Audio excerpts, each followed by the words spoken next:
Bumaba man ang bilang ng sunog sa Metro Manila, hindi pa rin tayo dapat magpabaya dahil mahigit 6 sa bawat 10 insidente, kuryente ang pinagmumulan. Kaya naman, mga idol, suriin natin.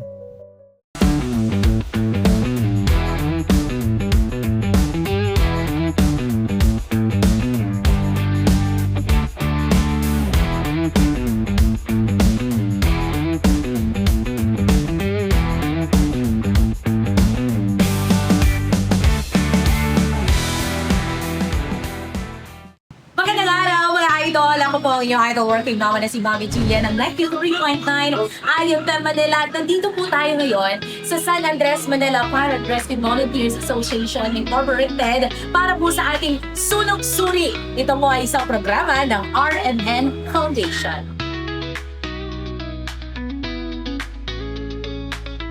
Ang programa nito po ay bahagi ng ating Oplan Tabang. Ito po ang ating disaster response program ng RMN Foundation na laging handang tumulong sa mga kababayan natin na nangangailangan ng tulong. And celebration of Fire Prevention Month ngayong buwan ng March na may temang sa pag-iwas ng sunog, hindi ka nag-iisa. At kasama ko, hello po, magandang umaga sir. Kayo po ang magpakilala sa inyong sarili. Hello po. Magandang araw po. Ako po si Herbert Adona, full-buyang fire chief ng San Andres. Nice meeting you po. Nice meeting you, madam. Fire Chief, maraming salamat po sa oras ninyo, sir. Yes po. Alam ko, ang ating mga idol, ang ating mga netizen, ay marami po silang maghaka-haka tungkol sa sunog. Ito ay nagmula sa maraming pang mga taon at maraming mga tao. At okay lang po ba na ngayong araw na ito ay itama po natin, i-correct po natin ang mga paniniwala nila ngayon. Opo, tama po. Para po mas marami pa po silang malaman at yung tamang at kung ano yung dapat nilang gawin.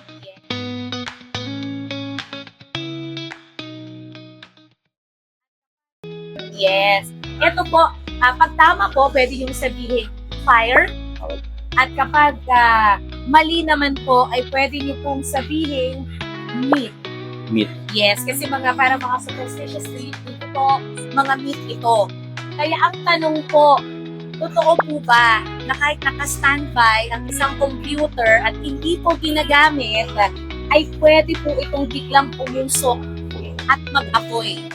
Fire po. Totoo po. Dahil po kasi, kahit kung ay standby po yan, meron pa rin po tumatakbong kuryente rin dyan. Aha. At hindi po natin alam, baka meron po mga short circuit na nasa loob. Okay. At sobrang tagal na naka-stock yan, yung mga itabok na nagsasani ng pag-start naman.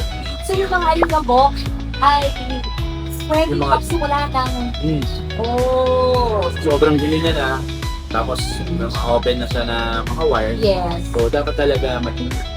So napaka-importante po nito sa bahay natin. Yes. Hindi lang po ito sa computer. Ang alikabok ay pwedeng magsimula ng sunog. Yes po. Kaya maglinis kayo ng bahay ninyo. Eto po, ang mga alagang hayop ba, gaya po ng aso o pusa, ay kusang lalabas ng bahay kapag may apoy. Hindi po. Kasi po, ang mga alagang aso po pag nakakita ng apoy, minsan po tumatakbo sa ilalim ng kama, sa ilalim ng sopa. Yes. Pero po, real talk, nagkaroon po ng senaryo sa bahay. Yung alaga kong puppy, nakita niya may nag-spark sa taas. Ang ginawa niya, kahol lang siya ng kahol. Hanggang sa makuha niya yung atensyon namin. Nung nakuha niya atensyon namin, taalang namin nakita namin nag-spark na ron at pwede pag-umpisahan. So yung puppy ko is laki na magaling po siya. So ba sir, ano po ba ang inyong mga tips para sa ating mga fur parents na posibleng nanonood po sa atin ngayon? Ang pinaka-advice ko po at pinaka-magandang tip po is pag nagkaroon po ng malayo pa lang sa inyo yung sunog or kung sa inyo po mismo mag-uumpisa ang sunog, kung kaya pong palabasin na po, palabasin na. Pero pag nakalabas na po kayo at medyo malaki na yung usok, malaki na yung apoy, huwag nyo na pong tangkaing iligtas pa po yung alaga yung aso. Kasi po, doon po minsan talaga na baka maya dalawa na po kayong maging biktima. may isa pa pong paniniwala dito, sir. Sir, totoo po ba na ang grounded gadgets and appliances ay hindi naman po nagpo-cause ng sunog or fire? Hindi po totoo dahil po kasi ang mga grounded po na mga appliances, isa po yan sa pinag-uupisahan ng sunog. Oo. Pinag-uumpisahan ng sunog. Like po yung may mga, kunyari, yung wire po natin, meron naka-open, tapos nag-spark na po, may tendency po siyang gumawa ng apoy. Mga charger po natin. Dahil basta sa kanya charger, Yes. iwan nyo po ng buhit yan online, Correct. nag-iinit po yan, lalo yung kagandang Yes. nasabot na lang po. Ano yung nag-alimit, sir? Nag-trigger para mag-spark siya? Yung talagang yung tagal niya nang nakasaksak Okay. na hindi naman siya nilabas. Mataas ang mataas yung Opo. Okay. Ganon. So, hindi totoo, mga kasama, mga idol, na yung mga grounded gadgets and appliances ay hindi ko nag-umpisa na apoy. Dahil pwede. Pwede po. Ito naman, sir, very curious ako dito talaga. Totoo ba na nagpo-cause daw po ng sunog ang mga spicy foods? Hindi po. Hindi. Kasi ang mga spicy food po pagkain lang naman po yan, Aha. lutuin mo. Pero pag nagluluto po kayo, kahit spicy food po yun, hindi po siya nagkakos. Okay. Pero pag nagluluto po kayo at iniwan nyo po yung niluluto nyo nang wala nagbabantay, baka doon po mag-umpisa ang sunog. So, may spicy food man yun, may chili Opo. man yun or wala, pero iwan Pag mo. iniwan po yun at wala nagbabantay, Yes. doon na po nagkakos ang sunog. Eto po, last question. Mas mabilis bang magising ng isang tao kapag naaamoy ng usok habang natutulog? Hindi po. Kasi po ang usok, di lalo po kayong parang makakalanghap niyan, mas lalo po kayo mas-suffocate, lalo po kayo manghihina. So, Baka hindi na magising. baka hindi na po mag-. Ang pinakamagandang the best po dyan is magkaroon po kayo ng smoke detector. Okay. Para Alarm. pag nakuha po ng smoke detector nyo, alarm po yun, tutunog, then saka po kayo mag-aware na magigising kayo na kasi tumutunog yung Yes. smoke detector. So, ibig sabihin, may usok na nag-uumpisa at merong apoy na Okay. So, napakahalaga na may hindi lang po dapat yung mga building, mga opisina, kundi Kahit sa bahay. mga bahay. Sana may mga panggaling. Ano nyo nga sa comment section, yung link na murang ganun kasi napaka-importante doon.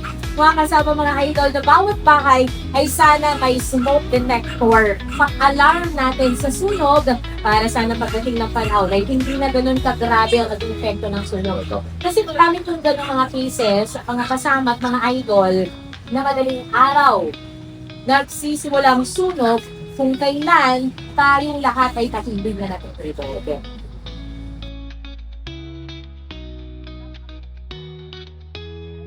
Maraming salamat, Chief. Ang laki po namin natunggulan ngayon. Ang dami natin mga paniniwala ngayon. Mga idol na na-correct sa akin. Deserve, thank you very much po for your time. Welcome po. Ito po ang ating sunog-suyin live na live dito sa San Andres, Manila Fire and Rescue Volunteers Association Incorporated. Dito po nagtatapos ang ating part 1 ng ating special segment. Ibig sabihin yan mga idol, may part 2 pa tayo. Kaya abangan po yan mga idol, i-comment at share niyo po itong ating video na ito at sana makatulong din sa iba. At huli ako po ang inyong idol working mama na si Mami Julia para sa ating RMN Foundation.